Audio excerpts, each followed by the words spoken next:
Bismillahirrahmanirrahim. Assalamualaikum warahmatullahi wabarakatuh.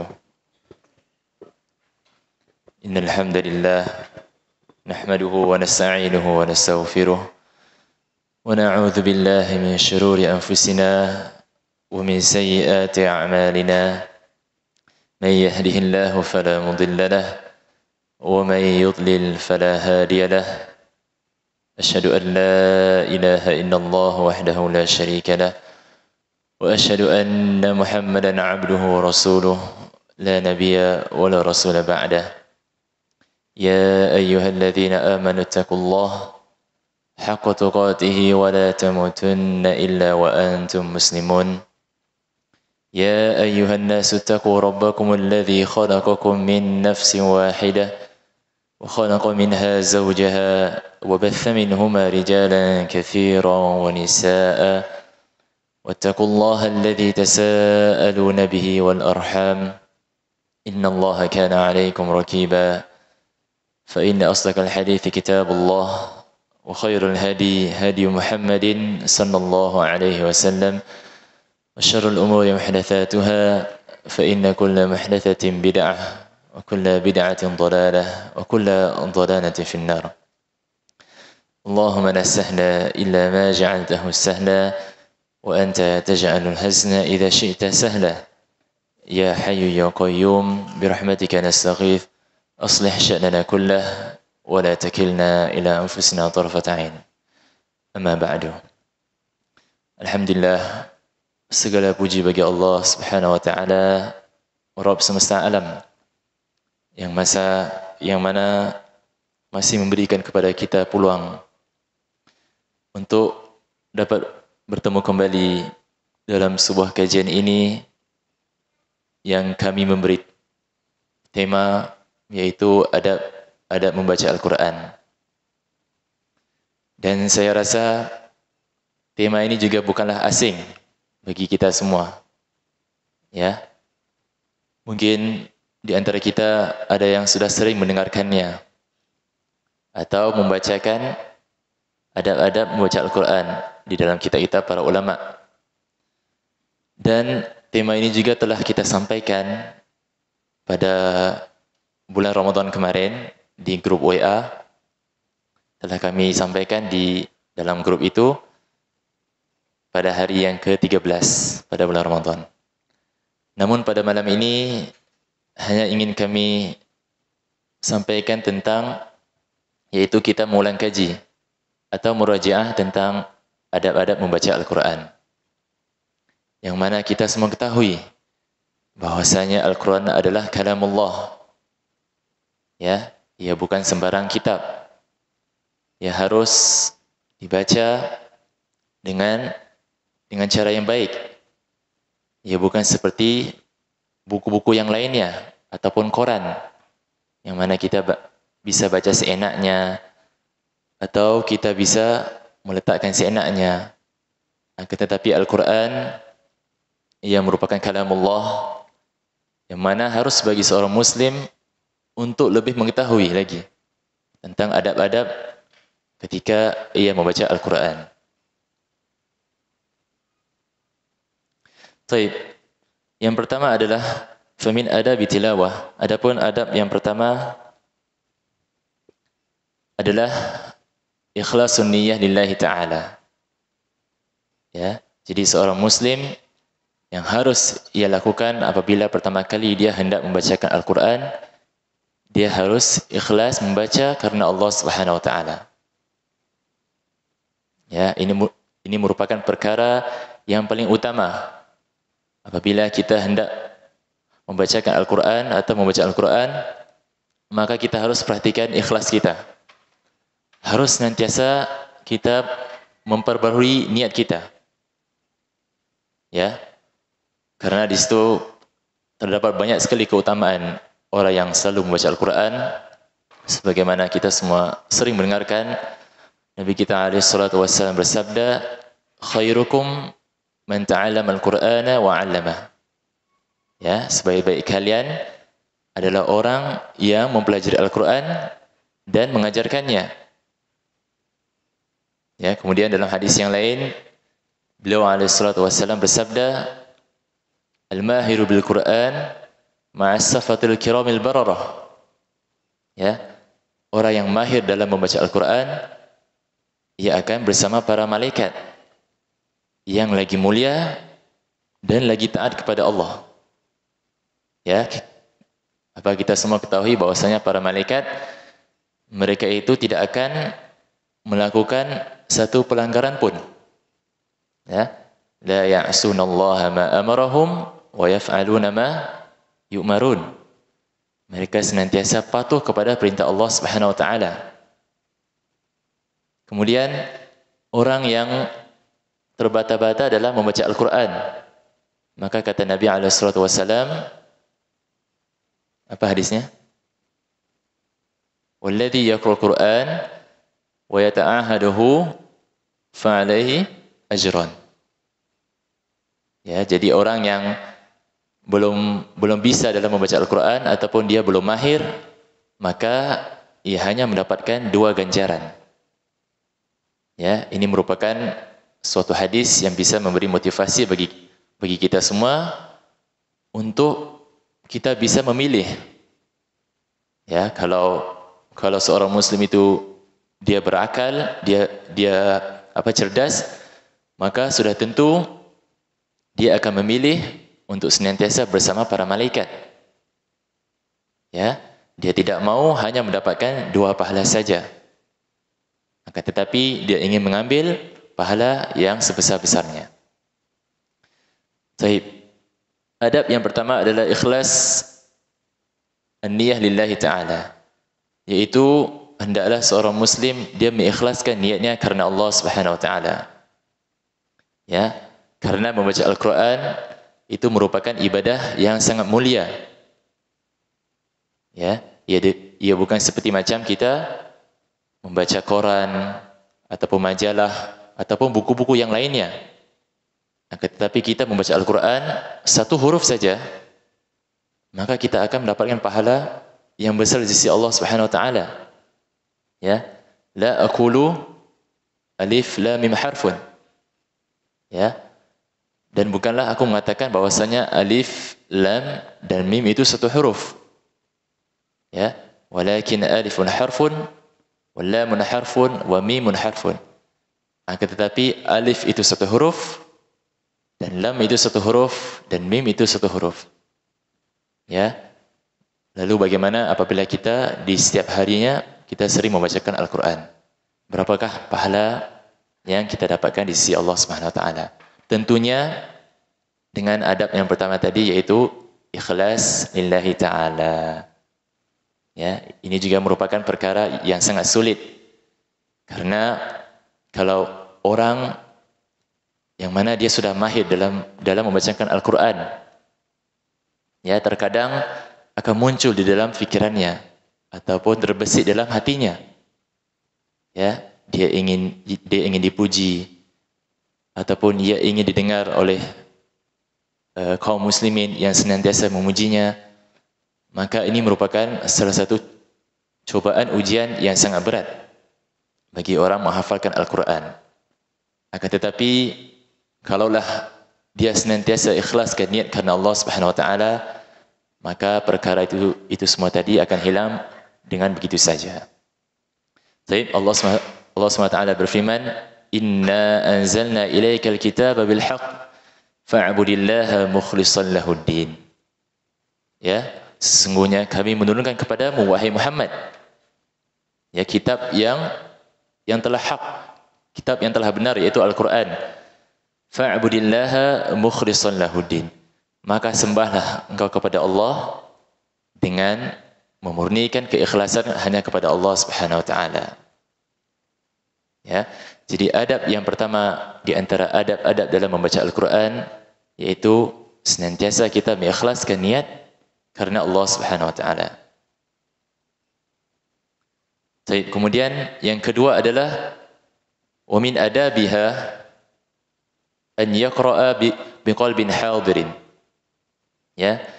Yang kedua adalah hendaklah seorang muslim ia membaca Al-Quran dengan hati yang khusyuk. Artinya dia tidak lalai apa yang dia bacakan.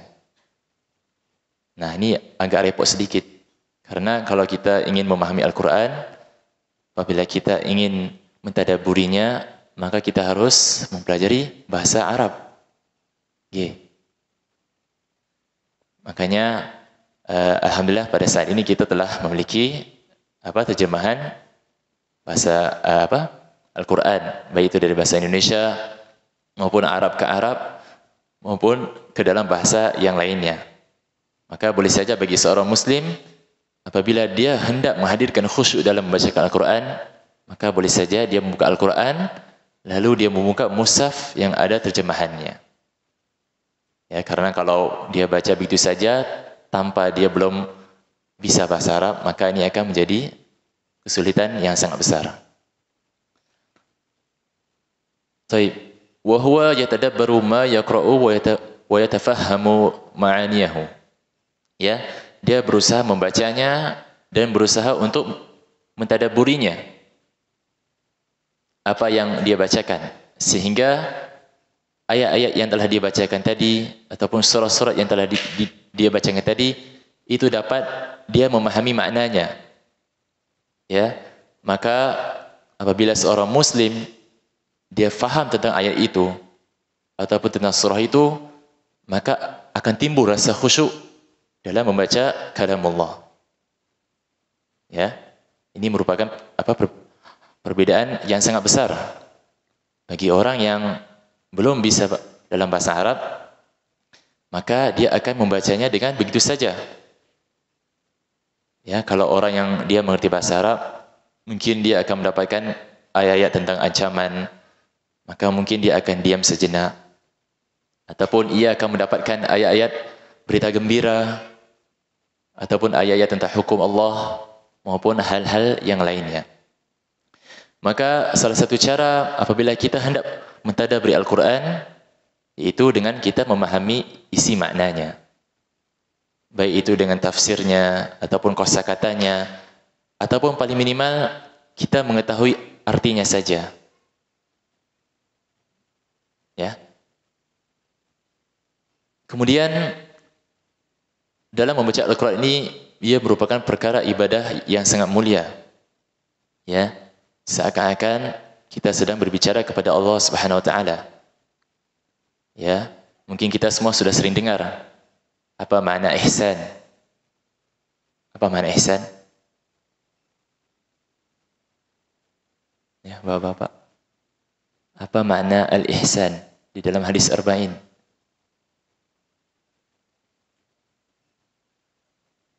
Ya.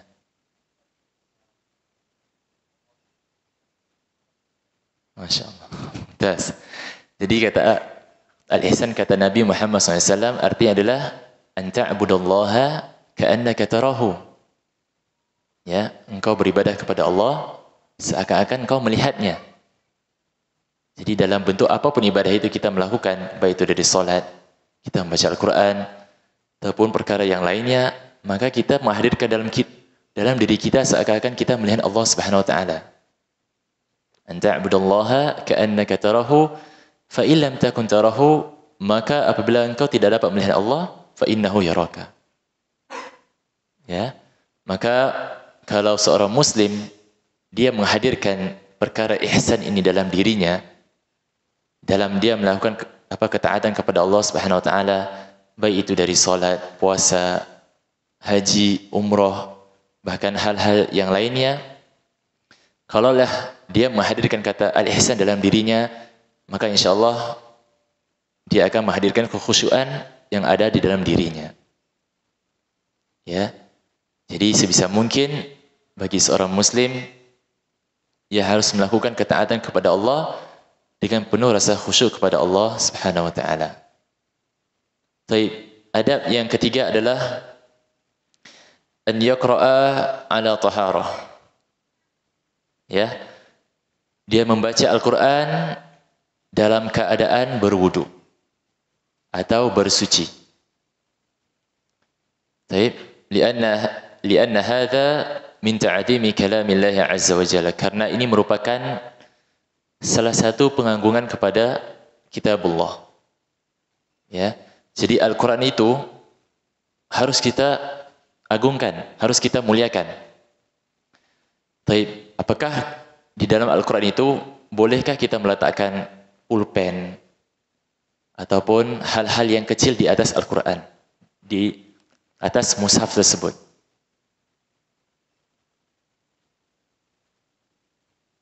Jadi saya ulangi, apakah boleh bagi seorang Muslim dia meletakkan sesuatu yang kecil di atas mushafnya?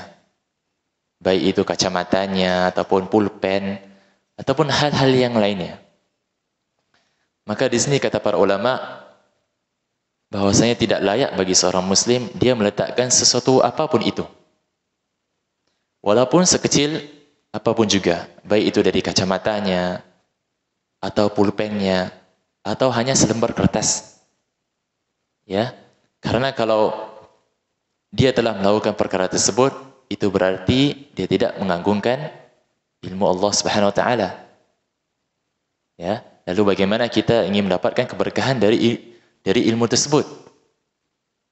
Kalau kita saja tidak mengagungkan kitab Al-Quran, itu mungkin kita letak HP, ya kan? Kan apa sering kita melihat apa di mana-mana orang Al-Quran di atasnya ada kacamata atau HP ataupun hal-hal yang lainnya. Maka di sini tidak layak bagi seorang Muslim untuk melakukan perkara tersebut. Baik. Kemudian pada poin yang ketiga ini, kalau contohnya dia dalam keadaan junub ataupun haid, lalu bagaimanakah dia ingin membaca Al-Quran? Ya, mungkin ada yang bisa memberi jawaban. Kalau seorang wanita yang sedang haid, ya, ataupun hal yang lainnya yang membuat dia ada halangan, lalu dia ingin membaca Al-Quran, sedangkan adab yang ketiga tadi, seorang Muslim dia harus membaca Al-Quran dalam keadaan bersuci.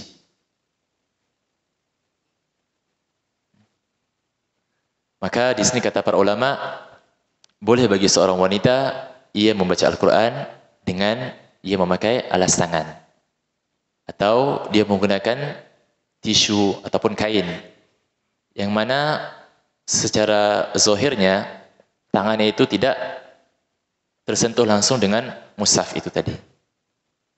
Ya, karena tidak boleh bagi orang yang berhalangan dia langsung membuka mushaf lalu dia membacanya.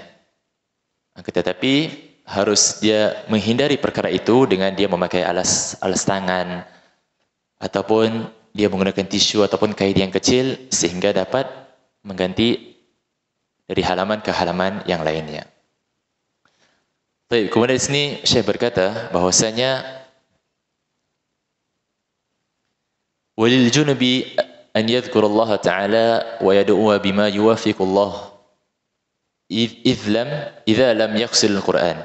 Jikalau orang yang itu junub, ya, kemudian ia mendapatkan keadaan atau dia mendapatkan berita yang mana mungkin dia mendengar berita musibah ataupun berita yang tidak bagus, yang tidak elok, maka biasanya kaum muslimin itu dia akan mengucapkan doa ataupun ia akan mengucapkan kalimat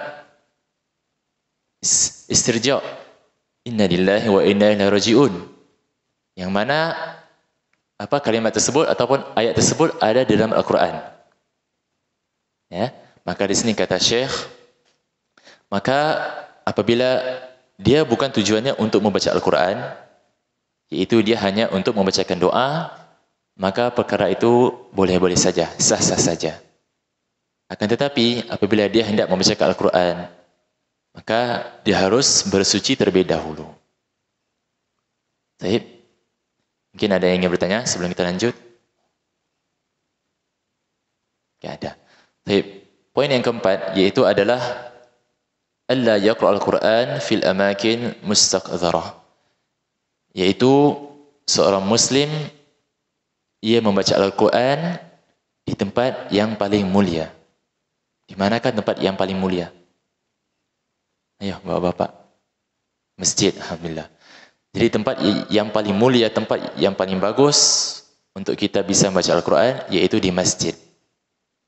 Ya. Namun kalau seorang muslim dia ingin membaca di rumah ataupun di kamarnya, maka boleh-boleh saja. Akan tetapi yang lebih utama dan yang lebih afdal ia membaca di dalam rumah-rumah Allah Subhanahu wa taala. Kemudian tidak boleh juga bagi seorang muslim wala yajuzu an yaqra'al Qur'an fi baitil khala. Ya, tidak boleh bagi seseorang ia membacakan Al-Qur'an di kamar mandi.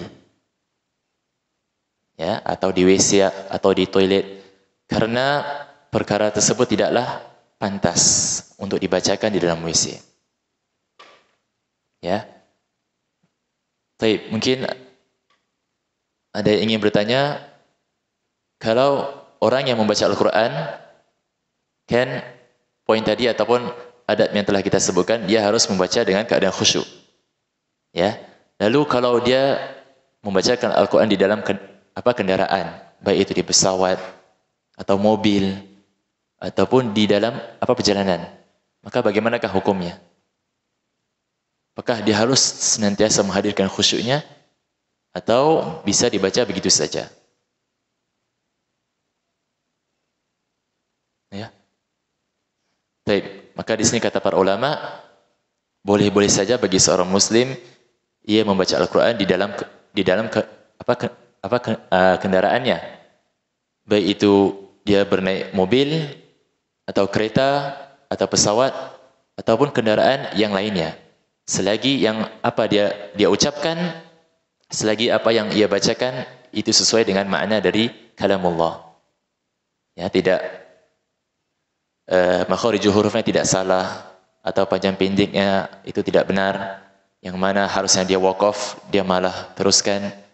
Yang mana harus ada mat, harus panjang, dia malah pendekkan. Maka harus kita juga perhatikan di bab-bab yang itu juga. Jadi, mungkin ada yang ingin bertanya?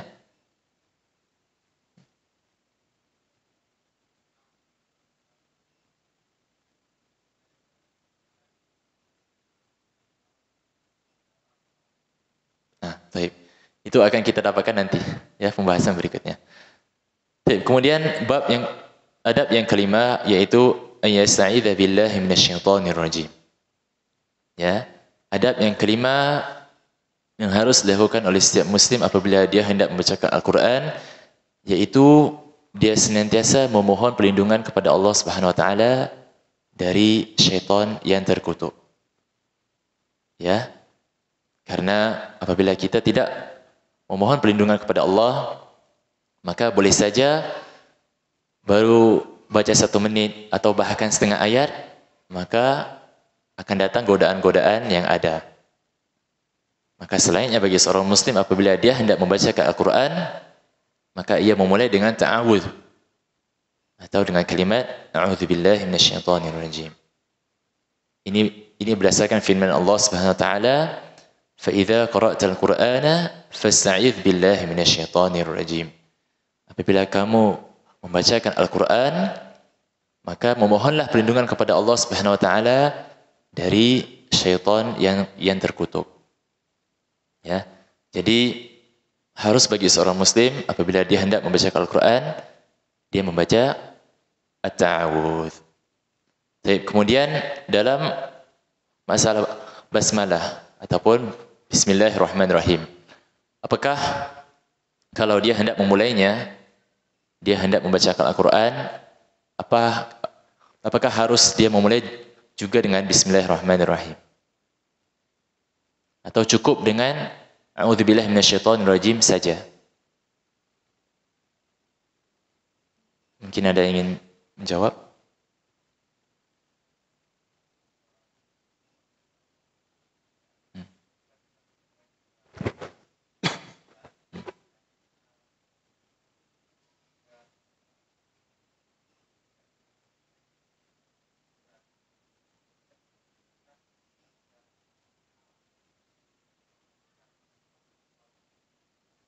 Masya Allah. 100 nih. Apa nilainya? Jadi, kalau kita hendak membaca Al-Quran, yaitu kita berada di awal surat. Ya, mungkin dari surah An-Nas. Maka harus kita mulai dengan ta'awudz, lalu dengan basmalah. Kemudian kalau kita hendak memulainya di tengah-tengah surat, mungkin kita mulainya dari innal ladzina kafaru sawa'un 'alaihim contohnya. Maka boleh bagi seorang muslim dia hanya membaca ta'awuz saja. A'udzubillahi minasyaitonir rajim, kemudian ia lanjut pada ayatnya. Innal ladzina kafaru sawa'un 'alaihim. Namun ada ulama juga yang mengatakan bahwasanya boleh juga bagi seorang untuk dia membaca juga dengan basmalah. Itu a'udzubillahi minasyaitonir rajim. Bismillahirrahmanirrahim, kemudian ia memulai ayat yang ingin dia bacakan. Maka dalam dua hal ini boleh-boleh saja bagi seorang muslim untuk melakukannya. Kemudian adab yang keenam. Ya. Adab yang keenam adalah an yuhassana sautahu bil Quran. Yaitu seorang muslim dia memperbaguskan bacaannya ketika dia membaca Al-Quran. Ya, dia berusaha walaupun dia sendiri menyadari bahwasanya suaranya tidak enak, bahkan tidak bagus, atau bahkan keluarganya mengatakan kalau dia membaca Al-Quran bisa berisik orang yang mendengarnya. Maka di sini harus bagi seorang muslim dia untuk berusaha. Ya, untuk berusaha untuk memperbaguskan bacaannya. Karena kata Nabi Muhammad SAW, Zayyinu aswatakum bil Quran. Ya, hiasilah suara kalian dengan Al-Quran. Artinya memperbaguslah bacaan kalian ketika hendak membaca Al-Quran. Namun harus juga kita melihat, ya terkadang orang salah faham, yang mana mereka ingin memiliki suara yang bagus, namun tidak ia melihat pada sisi makharijul hurufnya dalam hukum-hukum tajwidnya.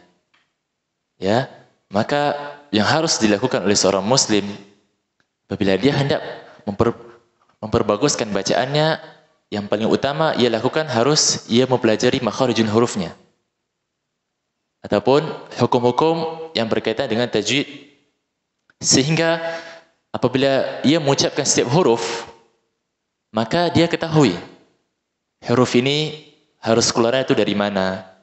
Apakah dari tenggorokan, atau dari pangkal hidung, ataupun dari yang lainnya. Ya, maka harus bagi seorang muslim, kalaulah dia ingin memperbaguskan bacaannya, maka dia harus melihat pada sisi hukum tajwidnya juga. Dia enggak langsung membaca dengan suara murotal-murotal yang ada. Ya. Akan tetapi lakin in kana haula al-qari, ya, akan tetapi di dalam keadaannya itu, ya, ia membacakan Al-Quran yang mana perkara tersebut dapat mengganggu kepada temannya. Mungkin ia di dalam masjid, ia ingin membacakan Al-Quran dengan suara yang sangat bagus, maka tidak mungkin dia hanya diam, ya kan? Orang yang ingin membacakan Al-Quran, maka dia harus melantangkan suaranya dengan sangat keras. Dan itu juga merupakan salah satu cara apabila kita hendak menghafalkan Al-Quran, yaitu kita melantangkan suara kita. Ya. Akan tetapi di sini beliau berkata, lakin in kana haula al-qari ahadun yata'adza. Akan tetapi jikalau kondisi itu terdapat seseorang yang mana dia berada di samping kita merasa terganggu dengan bacaan kita. Ya, merasa bacaan kita ini sangat berisik sehingga mengganggu dalam kita melakukan zikir kepada Allah atau bahkan kita melakukan salat. Yata'adza bi jahrihi fi qira'ah kan-na'imi wal musalla. Seperti orang yang sedang tidur, ia terganggu dengan bacaan yang orang tersebut lantangkan ataupun keraskan, ataupun orang yang sedang salat, maka dia merasa terganggu dengan orang yang mengkeraskan suaranya. Fa innahu la yajharu jahran. Maka di sini pada masalah ini, maka tidak boleh bagi seorang muslim dia melantangkan suaranya apabila ia mendapati teman yang di sampingnya merasa terganggu dengan bacaannya. Mungkin contohnya kita berada di dalam masjid. Ya, pada awalnya nggak ada orang sama sekali. Maka kita membaca dengan sangat keras. Kemudian kita penuh dengan khusyuk. Telah kita lakukan semuanya, ada adab dalam baca Al-Quran. Namun telah tiba waktu salat. Ya. Orang masuk satu persatu. Maka apabila dia tetap mengkeraskan suaranya, maka boleh jadi dia mengganggu orang-orang yang ada pada sekitarnya. Dan ini sangatlah dilarang dalam Islam. Ya, tidak boleh bagi seorang hamba dia melakukan ketaatan apapun yang mana dia mengganggu kepada teman-temannya. Ya, harus juga kita melihat kepada kondisi kita juga. Fa innahu la yajharu jahran yushawwishu alaihi aw yu'dhihi.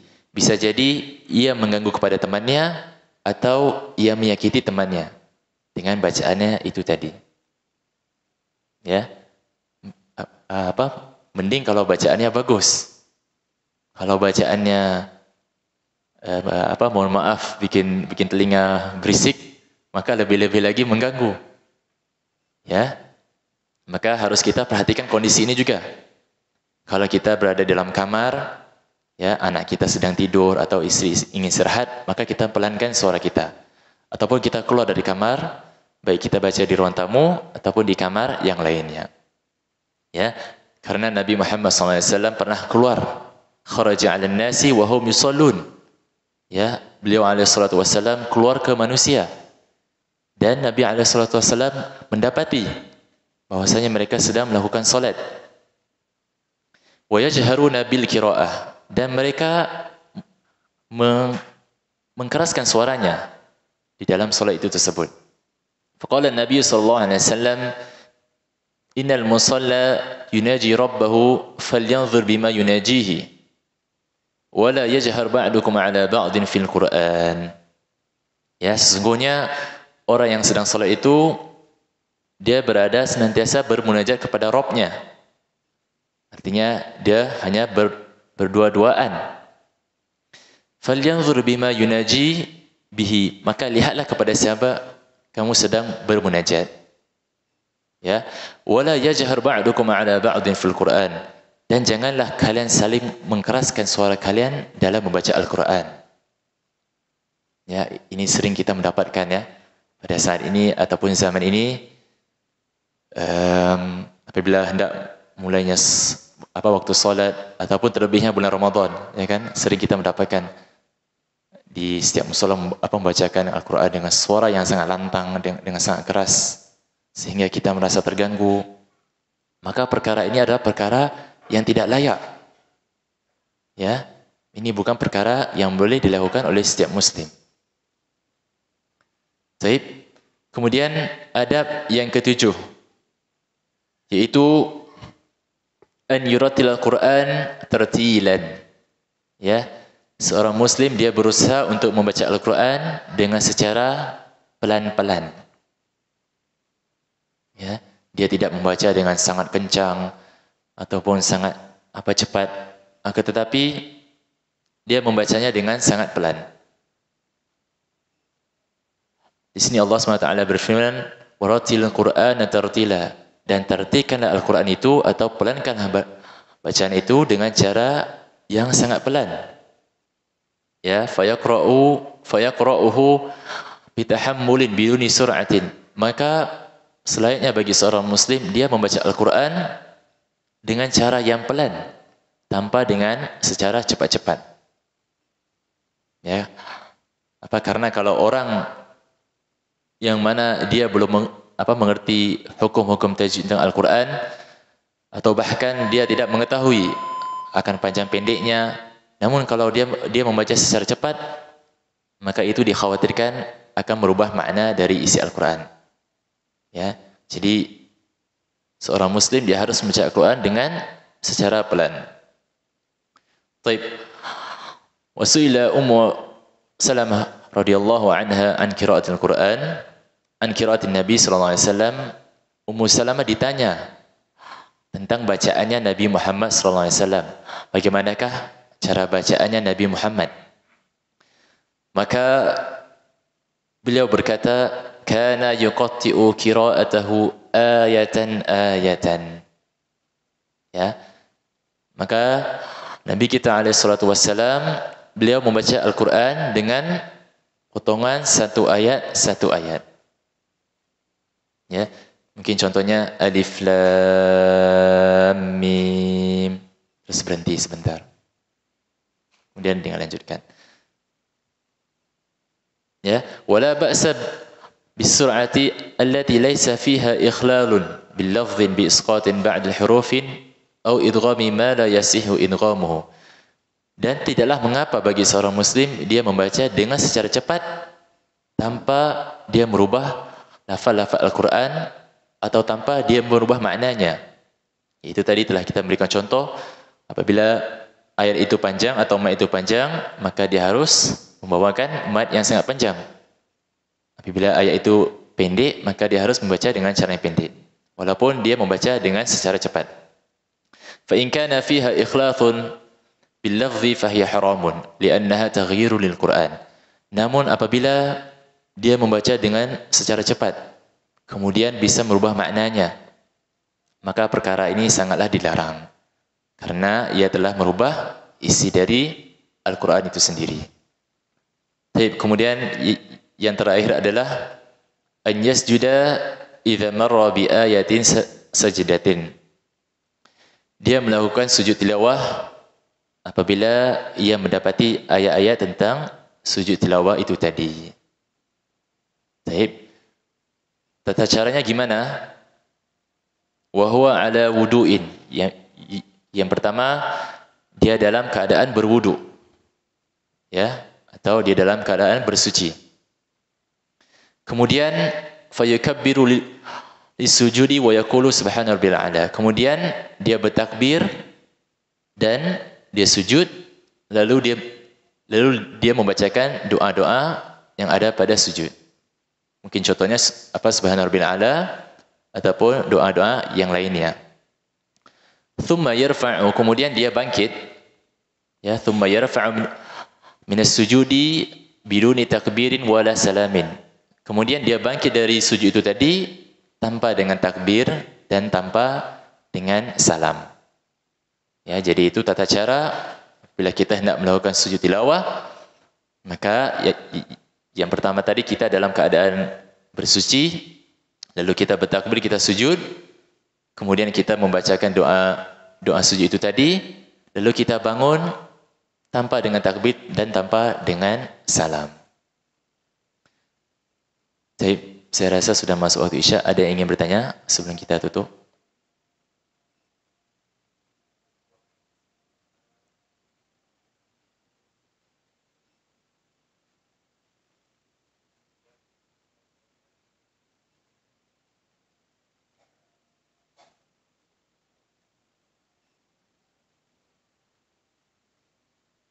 Oh, maksudnya dia membaca Al-Quran dalam keadaan membuka aurat. Baik. Kalau kita hendak pergi ke sekolah, ya, apakah layak kita memakai pakaian yang tidak bukan seragamnya?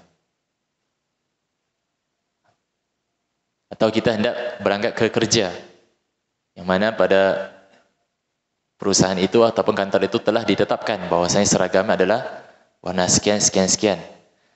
Namun, apakah layak kita memakai selain seragam itu tersebut? Maka sudah tentu jawabannya tidak.